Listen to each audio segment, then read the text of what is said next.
नाशिकच्या ओझरमध्ये 100 वर्षांच्या आजीबाईंनी बजावला मतदानाचा हक्क. पार्वतीबाई गारभारी असं मतदान करणाऱ्या आजीचं नाव. वर्ध्यामध्ये बोहल्यावर चढण्यापूर्वी नवरदेव पोहोचला मतदानाला. नगरपालिकेच्या मतदान केंद्र क्रमांक 74 वर नवरदेवानं बजावला आपला मतदानाचा हक्क. जालन्याच्या भोकरदनमध्ये भाजप नेते रावसाहेब दानवेंनी सहकुटुंब केलं मतदान. नगर परिषद निवडणुकीमध्ये राज्यात सर्वाधिक जागा भाजपच्या निवडून येतील आणि भाजप नंबर 1 चा पक्ष ठरेल, रावसाहेब दानवे यांनी व्यक्त केला विश्वास.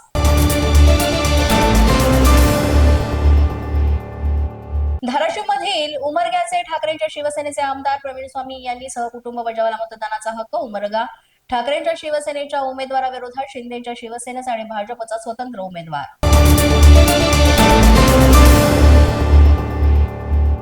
सोलापूरच्या मोहोळमधील मतदान केंद्रावरील मशीन सकाळी पडलं होतं बंद. काही काळ ईव्हीएम मशीन बंद पडल्यामुळे मतदारांमध्ये गोंधळ.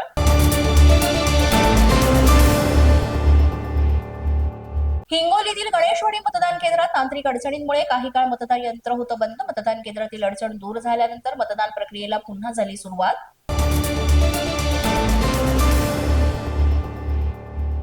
पंढरपूरच्या अकलूज मतदान केंद्रावर सकाळी ईव्हीएम बंद पडल्यामुळे खोळंबा. 50 मिनिटांहून अधिक काळ होतं ईव्हीएम बंद. आयोगाच्या वतीनं तंत्रज्ञ आणि तज्ज्ञांकडून ईव्हीएमची करण्यात आली होती तपासणी.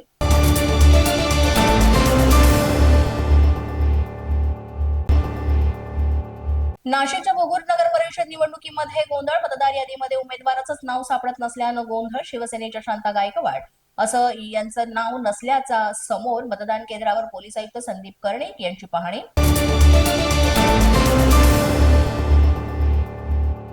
बुलढाणामध्ये मतदानासाठी आलेले 3 बोगस मतदार ताब्यात. प्रभाग क्रमांक 15 मधील मतदान केंद्रावरील हा प्रकार संशय आल्यामुळे सुज्ञ नागरिकांनीच अधिकाऱ्यांना दिली याबाबत माहिती. बोगस मतदारांमध्ये 2 तरुण आणि एका महिलेचा समावेश.